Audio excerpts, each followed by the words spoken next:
अस्सलाम वालेकुम, क्या हाल चाल हैं। अगर खाना पकाना एक आर्ट है तो उससे भी बड़ा आर्ट एक ये है कि हम औरतें अपने घर की ग्रॉसरी को कैसे संभालती हैं और कैसे प्लान करती हैं। आज के वीडियो में ना मेरे साथ एंड तक बने रहिएगा, क्योंकि मैं आपके साथ कुछ ऐसी टिप्स एंड ट्रिक्स शेयर करूंगी जिनको फॉलो करके आप अपनी घर की ग्रॉसरी को अच्छे से मैनेज भी कर सकेंगी, और साथ ही एंड में एक बहुत ही अच्छे बजट फ्रेंडली रशियन सैलेड की भी रेसिपी शेयर करूंगी। व्लॉग स्टार्ट हो रहा है तकरीबन सुबह के 11 बजे, और इस टाइम पे ना मेरी ग्रॉसरी डिलीवरी हुई थी।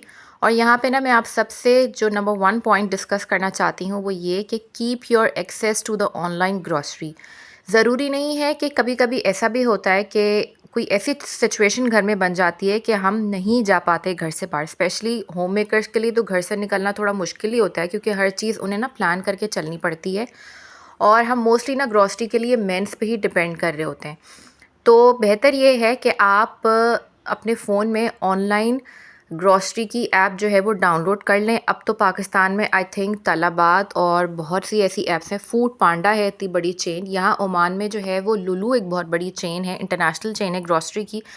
तो मैं तो जब मेरे हस्बैंड अवेलेबल नहीं होते, मेहमानों ने आना होता है या मैंने कुछ स्पेशल बनाना होता है, तो मेरे पास ऑनलाइन ऐप है जिससे मैं डिलीवरी करवा लेती हूँ, and with in 2 to 3 hours आराम से मेरे पास जो है ना जो चीज़ें मुझे रिक्वायर्ड होती हैं वो डिलीवर हो जाती हैं। Number 2, keep the basic regular items at your I level. हमारे घर में ऐसी बहुत सी चीज़ें होती हैं, मिसाल के तौर पर ऑयल, कुकिंग ऑयल। उसके बिना तो आप मेरे ख्याल एक अंडा भी फ्राई करने का सोच भी नहीं सकते। मुझे लगता है मोस्टली हम जो किचन में कुकिंग वगैरह करते हैं उसमें कुकिंग ऑयल का इस्तेमाल सबसे ज़्यादा होता है। तो कुकिंग ऑयल का मिसाल देकर मैं आपको ये समझाना चाह रही हूँ कि जो बेसिक चीज़ें हैं जो कि आपके रोज़मर्रा के इस्तेमाल में आती हैं, जैसे कि बटर हो गया, चीनी हो गई, चावल हो गए, ये सब चीज़ें अपनी आई लेवल पे रखें, मतलब कि बिल्कुल अपने सामने रखें। क्योंकि अक्सर हम क्या करते हैं, बेदहानी में चीज़ों को ना बिल्कुल अंदर की तरफ कैबिनेट्स में डाल देते हैं। कभी कभार ऐसा भी होता है कि हमारी तबीयत ख़राब हो जाती है या हम सुबह अपने हस्बैंड को नाश्ता देने के लिए नहीं उठ पाते, तो एटलीस्ट इतनी तो आसानी हम सामने वाले या दूसरे बंदे के लिए रख सकते हैं ना कि हम अगर मौजूद नहीं हैं किचन में तो वो हमारी गैर मौजूदगी में उस चीज़ का एक्सेस उनके पास आसानी से होना चाहिए, और आपके पास भी होना चाहिए। क्योंकि कुकिंग ऑयल, जैम, चीनी, चावल, मुझे लगता है ये ऐसी बेसिक चीज़ें हैं जिनका सामने ही हो तो ठीक रहता है, क्योंकि ये हम डेली बेसिस पे इस्तेमाल करते हैं। नंबर 3 पॉइंट, हम औरतों की ना बहुत बुरी ये आदत होती है कि जब भी हम ग्रॉसरी के लिए बाहर निकलती हैं तो हमें जो चीज़ें चाहिए होती है ना उससे ज़्यादा ही हम चीज़ें ख़रीद कर ले आती हैं अपने घर में, और हमारे लिए ना फिर उनको मैनेज करना मुश्किल हो जाता है। क्योंकि ये बहुत ही नेचुरली साइंटिफिक प्रूवन बात है कि जब इंसान घर से बाहर निकलता है और उसे कोई चीज़ अट्रैक्ट करती है या अच्छा लगता है उसे, तो वो पूरी कोशिश करता है उसे हासिल करने की। बिल्कुल ऐसा ही केस हम औरतों के साथ है। ग्रॉसरी में जिन चीज़ों की ज़रूरत हमें होती है हम उससे ज़्यादा ही ख़रीद कर ले आती हैं, जो कि एक गलत बात है। मुझे पता है कि ये एक नेचुरल फितरी चीज़ है हम औरतों के अंदर, जो कि बिल्ट इन है अल्लाह ताला की तरफ से, लेकिन हम चाहें तो उसको एटलीस्ट कंट्रोल तो कर सकते हैं ताकि फ़जूल ख़र्ची से बचें। हम कोई एक्स्ट्रा चीज़ अगर घर में ख़रीद कर ले आते हैं ना तो उसका फ़ायदा कुछ नहीं होता, हम बस अपनी ख्वाहिश को पूरा करते हैं। ख्वाहिश को पूरा करके हमने उसको बस साइड पे रखा हुआ होता है, जबकि उसकी इतनी नीड हमें नहीं होती। तो कोशिश करें कि अपने आप को थोड़ा सा कंट्रोल करें और सिर्फ चीज़ें वही ख़रीदें जिसकी आपको ज़रूरत है। मेरी शादी को अल्हम्दुलिल्लाह अल्हम्दुलिल्लाह तकरीबन होने वाले हैं 10 इयर्स, और इन 10 इयर्स में आज तक मैं ठीक से स्पाइसेस के नामों को याद कर ही नहीं सकी हूँ। मैं अगर मुझे कोई बता भी देगा ना कि इसको कहते हैं राई दाना कहते हैं, तो मैं 1-2 दिन बाद फिर भूली हुई होंगी। तो मुझे ना नाम याद रखने में बड़ी प्रॉब्लम होती है। तो इसका ना एक आसान सा तरीका आपको बताती हूँ कि अब मैंने ये करना शुरू किया है कि जैसे-जैसे मुझे स्पाइसेस का नाम पता लगता रहता है ना, मैं ना उसको लेबल कर लेती हूँ। और अब तो मार्केट में लेबल वाले जो स्टिकर्स हैं वो इतने ईज़िली अवेलेबल हैं, आप आराम से जो है वो स्टिकर्स ले लें, इतना सस्ता सा पैक मिलता है। और अगर आपको मेरी तरह ये प्रॉब्लम होती है कि आप स्पाइसेस के नाम नहीं याद रख पाती, तो आप उसको लेबल कर सकती हैं, ताकि अगर कोई इंग्रेडिएंट आपको कोई नई रेसिपी बनाते हुए ट्राई करना है, उसमें डालना है, तो आपको मुश्किल ना हो। आप आराम से उसको कॉन्फिडेंटली निकालेंगी और डाल देंगी, और आपको ये नहीं होगा कि मतलब मैंने कोई गलत चीज़ तो नहीं डाल दी।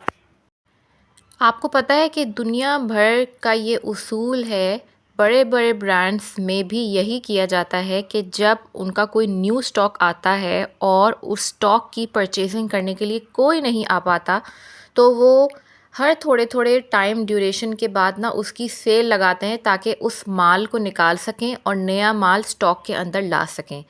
तो इस चीज़ को करने के लिए ना वो सेल लगाते हैं।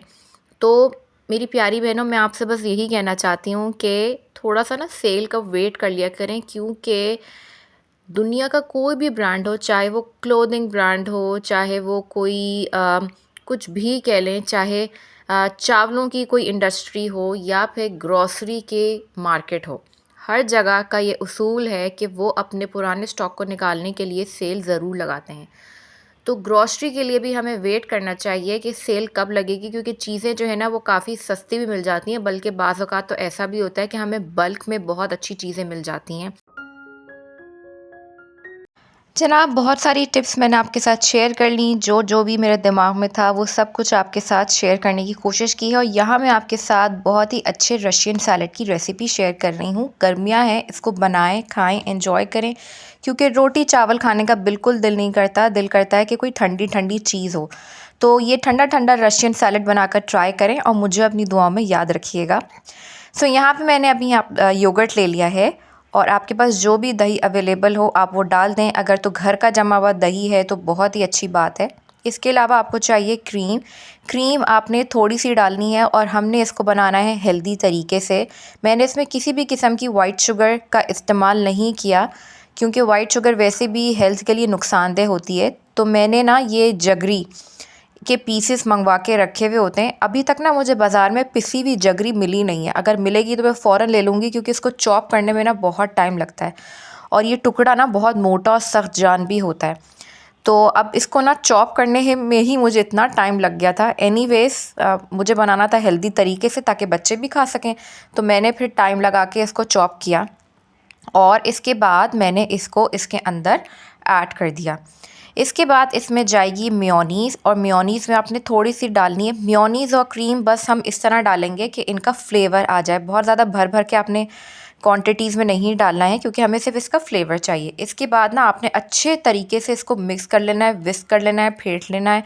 आप इलेक्ट्रिक बीटर का इस्तेमाल करना चाहती हैं तो वो भी कर सकती हैं। फिर अपने मनपसंद फ्रूट्स जो भी आपको पसंद हैं, मेरे पास यहाँ पे सेब अवेलेबल था, इसके अलावा खीरा, मैंने इनको मीडियम साइज़ में कट करके इसके अंदर ऐड कर दिया था। साथ में मैंने इसमें डाले केले, थोड़े से ख़राब होने लगे थे तो मैंने सोचा ये भी ऐड कर दूँ, इससे पहले बिल्कुल ही ख़राब हो जाएँ। इसके बाद मैंने इसमें डाले अंगूर, और टेस्ट के लिए ना जो सबसे बेस्ट चीज़ है ना वो है वॉलनट्स। अगर आप वॉलनट्स इजीली डाल सकती हैं तो प्लीज़ इसमें डालिएगा, क्योंकि वॉलनट्स डालने के बाद इसका टेस्ट बहुत ही ज़बरदस्त, बहुत ही मज़े का हो जाता है। तो मेरे पास ना ये वॉलनट्स हैं जो कि मैंने सेल में ही लिए थे और बल्क क्वांटिटी में ले लिए थे।